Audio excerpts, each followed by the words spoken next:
ಕಲಬುರಗಿ ಜಿಲ್ಲೆಯಾದ್ಯಂತ ಅಬ್ಬರಿಸಿ ಬೊಬ್ಬಿರಿದ ವರುಣ ನಿರಂತರ ಮಳೆಯಿಂದ ಮನೆಗೋಡೆ ಕುಸಿತ ದೊಡ್ಡ ಮಟ್ಟದ ಅನಾಹುತ ತಪ್ಪಿದೆ. ಮನೆ ಅಂಗಡಿಗಳಿಗೆ ನೀರು ನುಗ್ಗಿದ್ದು ಸೇತುವೆಗಳು ಜಲಾವೃತವಾಗಿದ್ದಾವೆ. ವರುಣಾರ್ಭಟದಿಂದ ತುಂಬಿ ಹರಿತಾ ಇದೆ ಹಳ್ಳಕೊಳ್ಳಗಳು. ಧಾರಾಕಾರ ಮಳೆಯಿಂದ ಜನಜೀವನ ಸಂಪೂರ್ಣ ಅಸ್ತವ್ಯಸ್ತವಾಗಿದೆ. ಕಲಬುರಗಿ ಮಳೆಯ ಅವಾಂತರದ ಬಗ್ಗೆ ನಮ್ಮ ಪ್ರತಿನಿಧಿ ಅನಿಲ್ ಅಲ್ಲಿಂದ ಪ್ರತ್ಯಕ್ಷ ವರದಿಯನ್ನು ಕೊಟ್ಟಿದ್ದಾರೆ. ಬನ್ನಿ ನೋಡೋಣ. 2-3 ದಿನಗಳಿಂದ ಕಲಬುರಗಿ ನಗರ ಸೇರಿದಂತೆ ಜಿಲ್ಲೆಯಾದ್ಯಂತ ಧಾರಾಕಾರವಾಗಿ ಸುರಿಯುತ್ತಿರುವ ಮಳೆಯಿಂದ ಜನಜೀವನ ಅಸ್ತವ್ಯಸ್ತವಾಗಿದೆ ಅಂತ ಹೇಳಬಹುದು.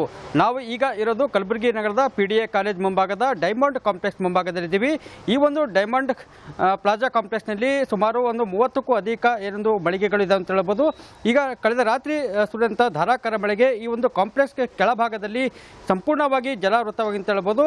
ಸತತವಾಗಿ ಏನೊಂದು ರಾತ್ರಿ ಸುರಿದ ಮಳೆಯಿಂದ ಈ ಒಂದು ಕಾಂಪ್ಲೆಕ್ಸ್ನಲ್ಲಿರುವಂತಹ ಜೆರಾಕ್ಸ್ ಅಂಗಡಿ ಆಗಿರ್ಬೋದು, ಬಟ್ಟೆ ಅಂಗಡಿ ಆಗಿರ್ಬೋದು, ಮತ್ತು ಏನೊಂದು ಫ್ರೂಟ್ ಜ್ಯೂಸ್ ಅಂಗಡಿ ಆಗಿರ್ಬೋದು, ಹೀಗೆ ಪ್ರತಿಯೊಂದು ಅಂಗಡಿಗಳಿಗೂ ಸಹ ನೀರು ನುಗ್ಗಿ ಸಾಕಷ್ಟು ಅವಾಂತರ ಸೃಷ್ಟಿಯಾಗಿ ಅಂತ ಹೇಳ್ಬೋದು. ನೀವು ದೃಶ್ಯದಲ್ಲಿ ಕೂಡ ನೋಡ್ತಾ ಇರ್ಬೋದು. ಈ ಒಂದು ಡೈಮಂಡ್ ಪ್ಲಾಜಾ ಕಾಂಪ್ಲೆಕ್ಸ್ ಕೆಳಗಡೆ ಇಡೀ ಏನೊಂದು ಕಾಂಪ್ಲೆಕ್ಸ್ ಕೆಳಭಾಗದಲ್ಲಿ ಜಲಾವೃತ ಆಗಿ ಅಂತ ಹೇಳ್ಬೋದು. ಈ ಒಂದು ಅಂಗಡಿ ಮಾಲೀಕರು ಸಹ ಕಾಂಪ್ಲೆಕ್ಸ್ ಒಳಗೆ ನುಗ್ಗಿದಂತಹ ನೀರನ್ನು ಹೊರಗೆ ಹಾಕಲು ಹರಸಾಹಸ ಪಡ್ತಾರೆ ಅಂತ ಹೇಳ್ಬೋದು. ಲಕ್ಷಾಂತರ ರೂಪಾಯಿ ಇನ್ವೆಸ್ಟ್ ಮಾಡಿ ಏನೊಂದು ತಮ್ಮ ಜೀವನೋಪಯೋಗಕ್ಕಾಗಿ ಏನೊಂದು ಮಳಿಗೆಗಳನ್ನು ಹಾಕಿಕೊಂಡು ಏನೊಂದು ವ್ಯಾಪಾರ ವ್ಯವಸ್ಥರು ಕೂಡ ಈಗ ಕಂಗಾಲಾಗಿದೆ ಅಂತ ಹೇಳ್ಬೋದು.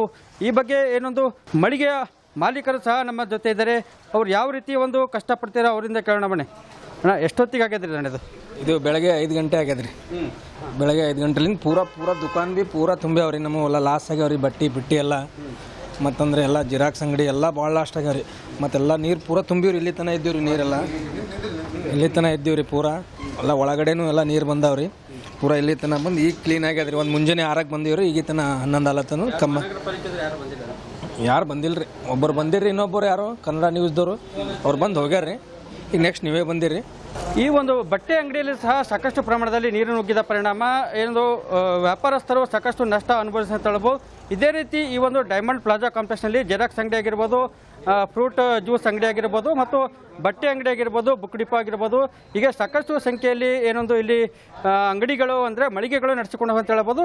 ಹೀಗಾಗಿ ಇಂದು ಭಾನುವಾರ ನಿಮಿತ್ತ ಸಾಕಷ್ಟು ಏನೊಂದು ಜನರ ಒಡನಾಟ ಕೂಡ ಕಮ್ಮಿ ಇದೆ. ಆದರೂ ಸಹ ಇಲ್ಲಿ ಈ ಒಂದು ಮಳಿಗೆಗಳಿಗೆ ನೀರು ನುಗ್ಗಿದ ಪರಿಣಾಮ ಸಾಕಷ್ಟು ಅನಾಹುತ ಆಗಿ ಅಂತ ಹೇಳ್ಬೋದು. ಹಾಗೆ ಲಾಸ್ ಕೂಡ ಆಗಿದೆ ಅಂತ ಹೇಳ್ಬೋದು. ಇವ್ರು ನೋಡ್ತಾ ಇರ್ಬೋದು ಈ ಒಂದು ದೃಶ್ಯದಲ್ಲಿ ಈ ಒಂದು ಜೆರಾಕ್ಸ್ ಅಂಗಡಿ ಈ ಜೆರಾಕ್ಸ್ ಅಂಗಡಿಯಲ್ಲಿ ಸಹ ನೀರು ನುಗ್ಗಿದ ಪರಿಣಾಮ ಸಾಕಷ್ಟು ಮಷಿನರಿಗಳಾಗಿರ್ಬೋದು, ಈಗ ಪ್ರತಿಯೊಂದು ವಸ್ತುಗಳು ಕೂಡ ನೀರಲ್ಲಿ ನೆನೆದು ಹೋಗಿದ್ದವು. ಈಗಷ್ಟೇ ತಾನೇ ಏನೊಂದು ಮಾಲೀಕರು ಇದನ್ನು ಸ್ವಚ್ಛಗೊಳಿಸಿದ್ದಾರೆ. ಹೀಗಾಗಿ ಇದುವರೆಗೆ ಮಹಾನಗರ ಪಾಲಿಕೆ ಅಧಿಕಾರಿಗಳು ಮತ್ತು ಯಾರೊಬ್ಬರು ಕೂಡ ಈ ಒಂದು ಸ್ಥಳಕ್ಕೆ ಬಂದು ಇಲ್ಲಿ ಏನು ಜಲಾವೃತವಾಗಿರುವಂಥ ನೀರನ್ನು ಹೊರ ಹಾಕುವ ಕೆಲಸ ಕೂಡ ಮಾಡಿದೆ ಅಂತ ಹೇಳ್ಬೋದು. ಕಲಬುರಗಿಯಿಂದ ಕ್ಯಾಮ್ರಾಮನ್ ನಾಗರಾಜ್ ಜೊತೆ ಅನಿಲ್ ಸ್ವಾಮಿ, ಪವರ್ ಟಿವಿ.